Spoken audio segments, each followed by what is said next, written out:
Hello दोस्तों, आप लोगों का स्वागत है इतिहास की दुनिया 99 पे। दोस्तों, आज मैं आपको बिहार डेली एंट्रेंस एग्जाम में सारे प्रश्न पूछे गए प्रश्न है जो मैं आपके लिए लेकर के आया हूं। इस तरह के प्रश्न आपके एग्जाम में पूछे जाएंगे, तो वीडियो को अंत तक जरूर देखिए। इस वीडियो में जीके जीएस और मैथ के प्रश्न का सॉल्यूशन आपको मिलने वाला है।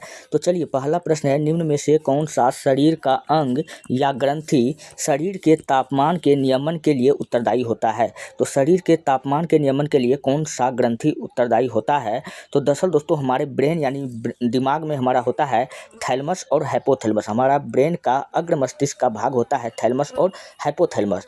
तो ये हाइपोथैलेमस करता क्या है, मैं आपको बताता हूँ। तो हाइपोथैलेमस आपको करता है जब भी आपको प्रेम फील हो, प्यार फीलिंग हो, या और प्यार में क्या होता है, भूख नहीं लगता है। क्या लगता है? भूख नहीं लगता है। फिर उसके बाद में क्या होता है, नींद भी नहीं लगता है। क्या लगता है?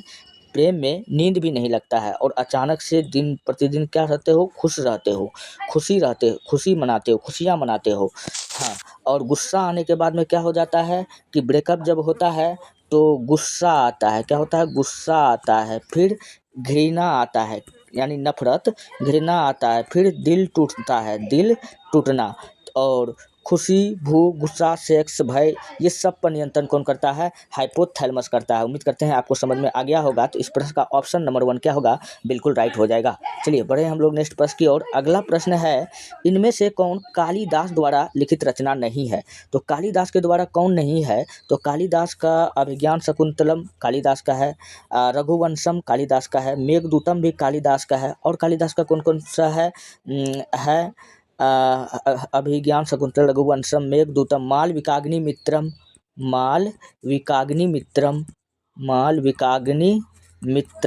ये भी कालिदास का है। तो ऑप्शन नंबर डी में देखते हैं। तो गीता जो है यह कालिदास का नहीं है। तो ऑप्शन नंबर 4 क्या हो जाएगा? बिल्कुल राइट हो जाएगा। और कालिदास को हम लोग कहते हैं भारत का शेक्सपियर। क्या कहते हैं? भारत का शेक्सपियर कहते हैं। और ये कालिदास किसके दरबार में रहता था? तो आपको बताना है कि कालिदास जो था, कालिदास यह चंद्रगुप्त विक्रमादित्य, जिसे सेकंड के नाम से जानते हैं, तो ये चंद्रगुप्त द्वितीय के दरबार में रहा करता था। किसके दरबार में? इनके नवरत्न में शामिल था, इनके चंद्रगुप्त द्वितीय के नवरत्न में। बढ़े हम लोग नेक्स्ट प्रश्न की ओर। अगर यहाँ तक क्लियर है तो चलिए, अगला प्रश्न आपके सामने में है, प्रयाग प्रशस्ति किस भाषा में लिखा गया है?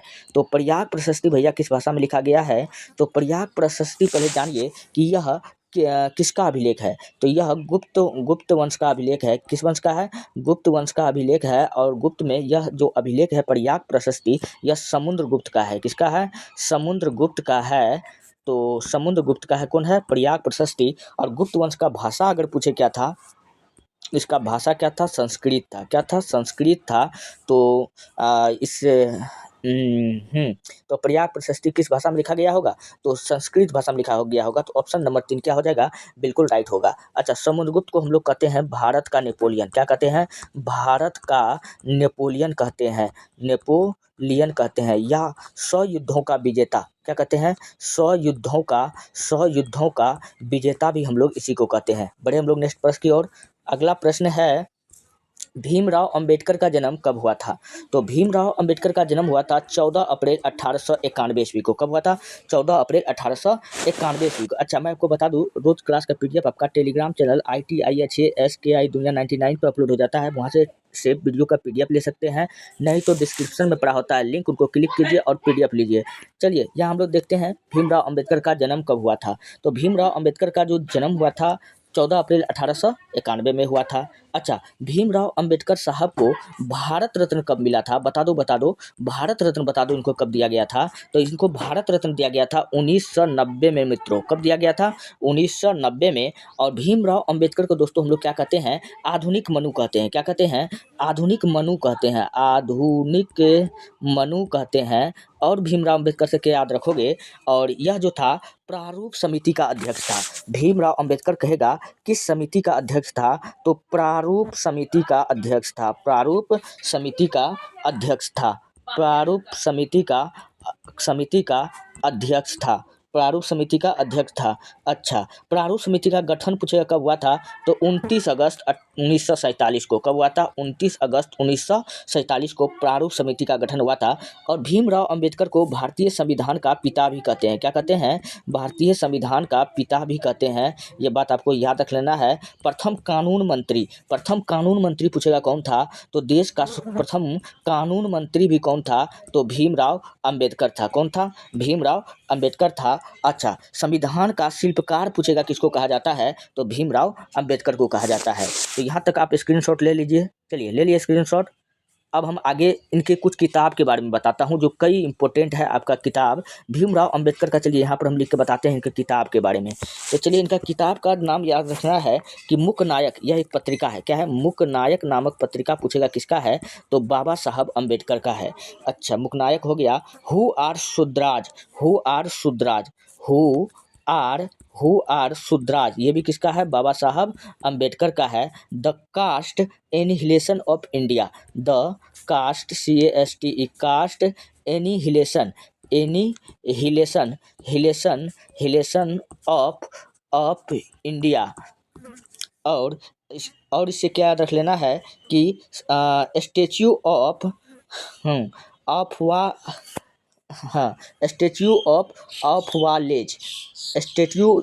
ऑफ वालेज जो है किसका है, तो आपको बताना है कि स्टैच्यू ऑफ वालेज बाबा साहब भीमराव अंबेडकर का है। किसका है?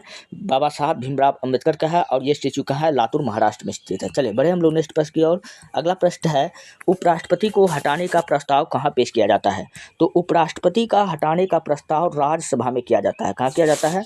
पहले राज्यसभा में किया जाता है। पहले कहाँ किया जाता है? पहले राज्यसभा में किया जाता है। परंतु दोस्तों अगर राष्ट्रपति को हटाना है, तो राष्ट्रपति को हटाना है तो हम कहीं भी प्रस्ताव पास कर भेज सकते हैं। तो कहीं भी, तो या लोकसभा हो या राज्यसभा हो। हाँ, तो लोकसभा या राज्यसभा, राष्ट्रपति में कहीं भी। तो इस प्रश्न का ऑप्शन नंबर बी क्या हो जाएगा? बिल्कुल राइट हो जाएगा, तो राज्यसभा में। तो चलिए बढ़े हम लोग नेक्स्ट प्रश्न की ओर। अगला प्रश्न है, कोशिका का सिद्धांत किसने दिया था, तो कोशिका का सिद्धांत दिया था स्लाइडेन और स्वान ने। कब दिया था? स्लाइडेन और स्वान ने दिया था 1839 में। कब दिया था? 1839 में कोशिका सिद्धांत दिया था। आपको ये बात याद रखना है। चलिए बढ़ते हैं नेक्स्ट प्रश्न की ओर। अगला प्रश्न है, अच्छा यहाँ बता दें क्या, जीवित कोशिका का खोज पूछे कौन किया था? जीवित कोशिका का खोज किया था ल्यूवेन हॉक। कौन किया था? ल्यूवेन हॉक ने किया था। कब किया था? 1674 में। और मृत कोशिका का खोज किया था 1665 में ल्यूवेन हॉक ने। कौन किया था? ल्यूवेन हॉक ने किया था। चलिए बढ़ते हैं नेक्स्ट। अगला प्रश्न आपके सामने में है, राज्य चुनाव आयोग का उल्लेख निम्नलिखित में से किस संविधान के अनुच्छेद में है, तो राज्य चुनाव आयोग का उल्लेख जो है, राज्य चुनाव आयोग का, तो अनुच्छेद 243 का के में है। तो ऑप्शन नंबर 2 क्या हो जाएगा? बिल्कुल राइट हो जाएगा। चलिए बढ़ते हैं। अच्छा ये तो हो गया राज्य चुनाव आयोग। थोड़ा हम लोग जानते हैं अनुच्छेद 123। अनुच्छेद 123 की क्या बताता है? राज्य वित्तीय आयोग के बारे में बताता है। अनुच्छेद 123 क्या बताता है? राज्य वित्त आयोग के बारे में बताता है। अनुच्छेद 123। अच्छा, अनुच्छेद 243 के राज्य वित्त आयोग का गठन कौन करता है, तो राज्य वित्त आयोग का जो गठन होता है यह राज्यपाल करता है। कौन करता है? राज्यपाल करता है। कितने दिन के लिए करता है, तो 5 वर्षों के लिए। कितने दिन के लिए? 5 वर्षों के लिए। ये सब प्रश्न आपको याद रखना होगा। तो फिलहाल इस प्रश्न का राइट नंबर आंसर क्या था, तो ऑप्शन नंबर बी बिल्कुल राइट था। चलिए बढ़ते हैं नेक्स्ट प्रश्न की ओर। अगला प्रश्न है, 98वां ज्ञानपीठ पुरस्कार किसे मिला है, तो 98वां ज्ञानपीठ पुरस्कार जो है गुलजार और रामभद्राचार्य दोनों को मिला है। इस प्रश्न का ऑप्शन नंबर 3 क्या हो जाएगा? बिल्कुल राइट हो जाएगा। अच्छा अगर बात किया जाए कि ज्ञानपीठ पुरस्कार जो है, ज्ञानपीठ पुरस्कार इनका स्थापना कब हुआ था, तो ज्ञानपीठ पुरस्कार का जो स्थापना का बात किया जाए तो 1965 बताया जा रहा है। और पहली बार कब देगा, तो इनका जो ज्ञानपीठ पुरस्कार का शुरुआत भी आपको याद रख लेना है। कब हुआ था? 1965 में। कब हुआ था? 1965 में हुआ था। और कितने भाषा में दिया जाता है, हम लोग जानते हैं भारतीय संविधान में टोटल 22 भाषा है, तो 22 भाषा में किसी भी भाषा में दिया जा सकता है। तो इसका पहला अगर पूछेगा कि ज्ञानपीठ पुरस्कार विजेता, प्रथम ज्ञान ज्ञानपीठ पुरस्कार विजेता, तो फर्स्ट ज्ञानपीठ पुरस्कार विजेता आपको बताना है, तो आपका आंसर हो जाएगा जयशंकर कुरूप। क्या बताना है? जयशंकर कुरूप, जयशंकर कुरूप। अच्छा, ये हो गया। फिर उसके बाद में अच्छा, किस भाषा में? मलयालम भाषा में। ठीक। पहला ज्ञानपीठ पुरस्कार विजेता महिला में पूछे कि महिला में बताओ। चलिए, इसको आप स्क्रीनशॉट ले लीजिए, मैं यहाँ पर आपको बताता हूँ फ्रेश में। तो पहला महिला ज्ञानपीठ पुरस्कार, तो पहली महिला बताओ जिन्होंने ज्ञानपीठ पुरस्कार जीता था। तो महिला ज्ञानपीठ पुरस्कार कौन जीती थी? तो आपको याद रखना है आशापूर्णा देवी। क्या? आशापूर्णा देवी। अच्छा, ज्ञानपीठ पुरस्कार को हिंदी में प्रथम बार कौन जीता था? तो ज्ञानपीठ पुरस्कार को दोस्तों हिंदी में कौन जीता था पहली बार? फर्स्ट बार हिंदी में पहली बार। तो आपको बताना है सुमित्रा नंदन पंत। क्या बताना है? सुमित्रा नंदन पंत बताना है। क्या बताना है? सुमित्रा नंदन पंत। अच्छा, सुमित्रा नंदन पंत हाँ किसके लिए जीता था? चिदम्बरा पर। किस पर जीता था? चिदम्बरा पर जीता था। अच्छा, हिंदी में प्रथम ज्ञानपीठ पुरस्कार विजेता महिला का नाम बताइए। तो प्रथम ज्ञानपीठ पुरस्कार विजेता हिंदी भाषा में महिला। अब महिला पूछ रही है, तो महिला में क्या हो जाएगा? महादेवी वर्मा। क्या बताना है? महादेवी वर्मा। यही सब क्वेश्चन पूछा जाता है। उर्दू भाषा में प्रथम ज्ञानपीठ पुरस्कार कौन जीता था? फिराक गोरखपुरी। क्या बताना है? फिराक गोरखपुरी। तो यही सब क्वेश्चन आपसे पूछा जाता है, आपको ये सब प्रश्न याद होना चाहिए। तो बढ़े हम लोग नेक्स्ट प्रश्न की ओर, अगला प्रश्न की ओर हम लोग बढ़ते हैं। अगला प्रश्न है बिहार में SC/ST कल्याण विभाग के मंत्री कौन है? तो बिहार में SC/ST कल्याण विभाग के जो मंत्री हैं वो कौन हो जाएगा? तो वो हो जाएगा जनक राम, नीतीश कुमार, तेजस्वी यादव, संतोष सुमन। इसका राइट क्या हो जाएगा? SC/ST जनक राम हो जाएगा। ऑप्शन नंबर 1 क्या हो जाएगा? बिल्कुल राइट हो जाएगा। तो चलिए हम लोग बढ़ते हैं नेक्स्ट प्रश्न की ओर। अगला प्रश्न है प्रथम चुनाव आयुक्त कौन था? तो प्रथम चुनाव आयुक्त सुकुमार सेन था। कौन था? सुकुमार सेन था। इस प्रश्न का ऑप्शन नंबर 1 क्या हो जाएगा? बिल्कुल राइट हो जाएगा। अच्छा, चुनाव आयोग का स्थापना कब हुआ? 25 जनवरी 1950। कब इसका स्थापना हुआ? 25 जनवरी 1950 को इसका क्या हो गया था? चुनाव आयोग का स्थापना हो गया था। और पहला चुनाव आयोग अध्यक्ष किसको बनाया गया था? सुकुमार सेन को बनाया था। इसलिए 25 जनवरी को दोस्तों हम लोग क्या मनाते हैं? राष्ट्रीय मतदाता दिवस। क्या मनाते हैं? राष्ट्रीय मतदाता दिवस। जब भी पूछे आपको कब मनाया जाता है, तो आपको क्या बताना है? 25 जनवरी को हम लोग क्या मनाते हैं? राष्ट्रीय मतदाता दिवस। अच्छा, चुनाव आयोग पूछेगा कि किस अनुच्छेद में है, किस संविधान के किस अनुच्छेद में है? तो ये आर्टिकल 324 किसमें है? आर्टिकल 324 चुनाव आयोग के बारे में बताता है। तो हम लोग बढ़े नेक्स्ट प्रश्न की ओर। अगला प्रश्न आपके सामने में है यूनेस्को का मुख्यालय कहाँ है? तो यूनेस्को का मुख्यालय कहाँ है? तो यूनेस्को का मुख्यालय आपको याद रख लेना है कि यूनेस्को का मुख्यालय पेरिस में है। कहाँ है? ऑप्शन नंबर 3 क्या होगा? बिल्कुल राइट हो जाएगा। अच्छा, न्यूयॉर्क में किसका है? तो न्यूयॉर्क में 2 चीज़ का मुख्यालय याद रख लीजिएगा, बड़ा इंपॉर्टेंट है। UNDP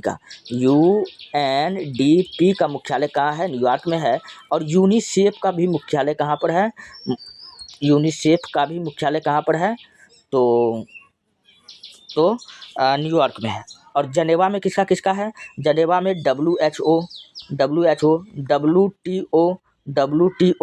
फिर उसके बाद में ILO, फिर उसके बाद में अंकटार्क,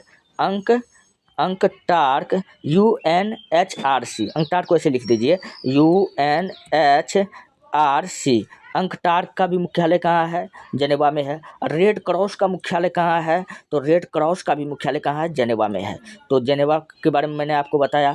अच्छा, लंदन में किसका है? लंदन को बता दो। लंदन में कॉमनवेल्थ का मुख्यालय है। किसका है? लंदन में कॉमनवेल्थ का मुख्यालय है। कॉमनवेल्थ का मुख्यालय पूछे कहाँ है? तो लंदन में है।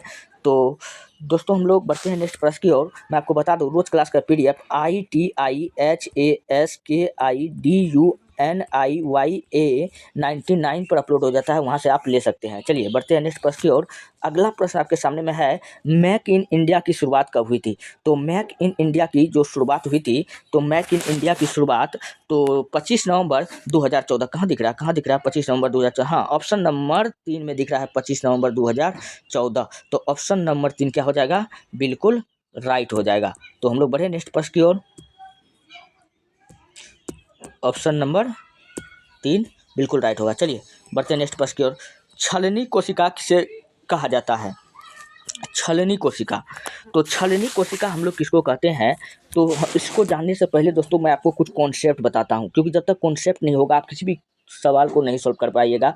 चला साइंस जो है जुगाड़ का है, अगर आप जुगाड़ लगा लोगे तो कोई भी एग्जाम निकल जाएगा। अच्छा, जाइलम को पता होगा कि ये पेड़ पौधा में जल का परिवहन करता है। किसका करता है? फ्लोएम। पेड़ पौधा में फ से फ्लोएम, फ से फल यानी भोजन का परिवहन करता है। जो से जाइलम या जो से जल, जल का परिवहन कौन करता है? जाइलम करता है। ठीक है, और ये जाइलम 4 प्रकार का होता है। जाइलम कितना प्रकार का होता है? तो जाइलम के बारे में आपको याद रखना है कि जाइलम टोटल 4 प्रकार का होता है।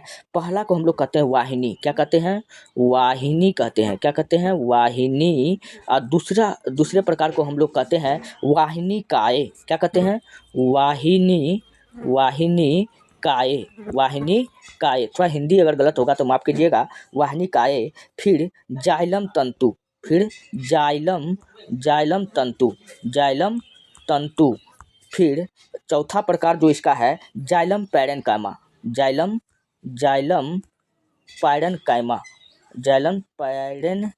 पैरेन्काइमा। ठीक, उसी प्रकार दोस्तों फ्लोएम भी 4 प्रकार का होता है। कितना प्रकार का होता है? फ्लोएम भी 4 प्रकार का होता है। चलिए हम लोग देखते हैं कि ये 4 प्रकार कौन कौन सा है। तो फ्लोएम के 4 प्रकार कौन कौन सा है? तो पहला आपको याद रख लेना है कि सहचर कोशिका। क्या रख लेना है? सहचर कोशिका। क्या रखना है? सहचर कोशिका। फिर दूसरा याद रख लेना है साथी या सहचर कोशिका कहते हैं। एक नंबर ये हो गया। दूसरा नंबर याद रखना है चालनी कोशिका। क्या रख लेना है? चालनी कोशिका। फिर तीसरा नंबर याद रख लेना है कि इसका प्रकार होता है फ्लोएम तंतु। क्या होता है? फ्लोएम तंतु। और चौथा याद रखना है फ्लोएम का प्रकार चौथा क्या होता है? Phloem parenchyma. थोड़ा धीरज रखिए। फ्लोएम मैं जो आपको बता रहा हूँ कैसे आप क्वेश्चन को सॉल्व कर लीजिएगा 1 मिनट में। Phloem parenchyma. अच्छा, हमसे पूछ क्या रहा है? छलनी कोशिका। छलनी मतलब जिसको चाला जा सके। छलनी को ही हम लोग कहते हैं चलनी। क्या कहते हैं? चलनी से नहीं चला जाता है। तो चलनी किसका है? तो चलनी किसका है? तो फ्लोएम का है। किसका है? फ्लोएम का है। तो ऑप्शन नंबर 2 इधर क्या होगा? बिल्कुल राइट होगा। इसी को हम लोग क्या कहते हैं? चलनी कोशिका कहते हैं। तो ऑप्शन नंबर 2 क्या होगा? बिल्कुल राइट होगा। उम्मीद करते हैं कि आपको समझ में आ गया होगा। तो दबाओ, लाइक शेयर करो, कमेंट करो, जितना हो सके अपने दोस्तों में शेयर करो और स्क्रीनशॉट लीजिए। तो इस प्रश्न का राइट आंसर क्या था? फ्लोएम था। ऑप्शन नंबर 2 था। चलिए बढ़ते हैं नेक्स्ट अगले प्रश्न की ओर। अगला प्रश्न है पृथ्वी का प्लायन वेग कितना होता है? तो पृथ्वी का प्लायन वेग होता है 11.2 किलोमीटर पर सेकेंड। भैया होता है कितना होता है? 11.2 किलोमीटर पर सेकेंड होता है। अच्छा, चलिए अब प्लायन वेग के बारे में मैं आपको बता दूं। प्लायन वेग ऐसा वेग होता है जिसको आप अगर धरती से या फेंकोगे तो वो वापस धरती पर नहीं आएगा, वो दूसरे ग्रह में चला जाएगा अगर इतना वेलोसिटी वेग से अगर फेंका जाए तो अगर हमको पृथ्वी का प्लायन वेग पता है कितना है? 11.2 किलोमीटर। और भी कुछ चीज़ का प्लायन वेग मैं आपको बताता हूँ। अगर चंद्रमा का प्लायन वेग पूछे तब चंद्रमा का प्लायन वेग बताए। चंद्रमा का प्लायन वेग भैया कितना है? तो चंद्रमा का प्लायन वेग है 3.34 किलोमीटर पर सेकेंड। कितना है? 3.34 किलोमीटर पर सेकेंड है। फिर सूर्य का प्लायन वेग कितना है? तो सूर्य का जो प्लायन वेग है 42 किलोमीटर पर सेकेंड है। कितना है? 42 किलोमीटर पर सेकेंड है। हाँ, तो ये पर आपको याद रखना है। तो ये रहा। चलिए बढ़े हम लोग नेक्स्ट प्रश्न की ओर। अगला प्रश्न की ओर हम लोग बढ़ते हैं। चलिए अगला प्रश्न है 0 से 50 के बीच की विषम संख्याओं का योगफल है। आइए हम मैथमेटिक्स का क्वेश्चन आ गया 0 से 50 के बीच। तो चलिए हम लोग देख लेते हैं। तो 0 से 25 इधर होगा, 25 इधर होगा, 25 इधर, 25 इधर होगा ना। तो 0 से 50 के बीच विषम संख्या, तो यानी टोटल 50 है, तो n तक के विषम संख्या का योग कितना होता है? n तक का विषम संख्या का फॉर्मूला क्या होता है? n तक के विषम संख्या का योग बराबर फॉर्मूला होता है n स्क्वायर। क्या होता है? n square. तो हमको पता है कि 25 0 से 0 से अगर इधर हम जाएंगे तो 1 2 3 4 -1 -2, यानी कि 0 से 50 के बीच में कह रहा है, तो यानी 25 को होगा ना। तो 25 गो विषम संख्या होगा, तो 25 को का स्क्वायर कर देंगे। 25 का स्क्वायर करेंगे तो कितना हो जाएगा? n square. तो n के जगह पे कितना हो जाएगा? 25 हो जाएगा। 25 का स्क्वायर करेंगे 625। ऑप्शन नंबर 2 क्या हो जाएगा? बिल्कुल राइट हो जाएगा। चलिए बढ़े नेक्स्ट प्रश्न की ओर। अगला प्रश्न है, नवरत्न में कौन सा समास है? चलिए, नवरत्न में कौन सा समास है? तो नवरत्न में आपको याद रखना है कि नवरत्न में देखिए संख्या आ गया। क्या आ गया? संख्या आ गया। जब भी आपको संख्या दिखे तो कुछ नहीं सोचना है, उसमें द्वंद्व समास होता है। क्या होता है? द्वंद्व संख्या में द्विगु होता है। क्या होता है? द्विगु होता है। ऑप्शन नंबर 3 क्या हो जाएगा? बिल्कुल राइट हो जाएगा। और द्विगु में दोनों पद प्रधान होता है। दोनों पद क्या होता है? प्रधान होता है। तो द्विगु जो होता है संख्यावाची, जैसे नवरत्न हो गया। अच्छा, चौराहा में कहेगा कौन सा समास है? तो चौराहा में देखिए 4 छुपल है। क्या छुपल है? 4 छुपल है, तो चौराहा में। फिर नवरात्रि में कहेगा कौन सा समास हो गया? तो नवरात्रि में देखिए 9 छुपल है, तो नवरात्रि में भी कौन समास हो जाएगा? द्विगु समास हो जाएगा। अच्छा, फिर त्रिनेत्र में कहेगा कौन सा समास है? त्रिनेत्र में 3 हो जाएगा। त्रिभुज में कहेगा कौन सा समास है? तो इसमें भी क्या है? जिसमें संख्या आपको दिख जाए वो क्या हो जाएगा? वो सारा समास जो होगा द्विगु समास होगा। अगर यहाँ तक अगर आपको मेरा बात समझ में आ रहा है तो हम लोग बढ़े नेक्स्ट प्रश्न की ओर। चलिए, अगला प्रश्न आपके सामने में हम यहाँ लगा रहे हैं। अगला प्रश्न है, समान नागरिक संहिता का उल्लेख भारतीय संविधान के किस अनुच्छेद में है? तो समान नागरिक संहिता का उल्लेख भारतीय संविधान का किस अनुच्छेद में है? तो चलिए हम लोग जानते हैं कि समान नागरिक संहिता का उल्लेख भारतीय संविधान के आर्टिकल 44 में है। किसमें है? आर्टिकल 44 में है। खोज लीजिए। ऑप्शन नंबर सी में देखिए आर्टिकल 44 मिल चुका है, तो ऑप्शन नंबर सी क्या होगा? बिल्कुल राइट हो जाएगा। अच्छा, समान नागरिक संहिता को इसी को हम लोग कहते हैं CCC। क्या कहते हैं? CCC, यानी कि common COMMON common civil CIVIL civil code, common civil code. और ये पहली बार कहाँ लगा था? पहली बार बताओ। पहली बार कहेगा कि पहली बार कब लगा था? तो कहाँ लगा था? गोवा में लगा था। गोवा में लगा था। कहाँ लगा था? गोवा में लगा था। अच्छा, एक होता है UCC, इसी को कहते हैं यूनिफॉर्म सिविल कोड। क्या कहते हैं? UNIFORM CIVIL code, uniform civil code. ये पहली बार कहाँ लगा था? उत्तराखंड में। कहाँ लगा था? उत्तराखंड में। तो इतना जानकारी आपको याद रखना है। दोस्तों, अभी तक आपको मेरा वीडियो अच्छा लगता है, हेल्पफुल लगता है, तब आप हमारे चैनल को सब्सक्राइब कर लीजिए और वीडियो को लाइक कर दीजिए। जितना हो सके अपने दोस्तों में शेयर कर दीजिए। मैं हर रोज़ आपके लिए काफ़ी शानदार जानदार प्रश्न लेकर के आते रहता हूँ।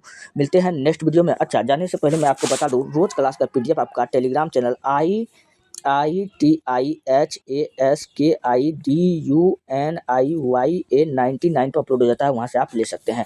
मिलते हैं नेक्स्ट वीडियो में।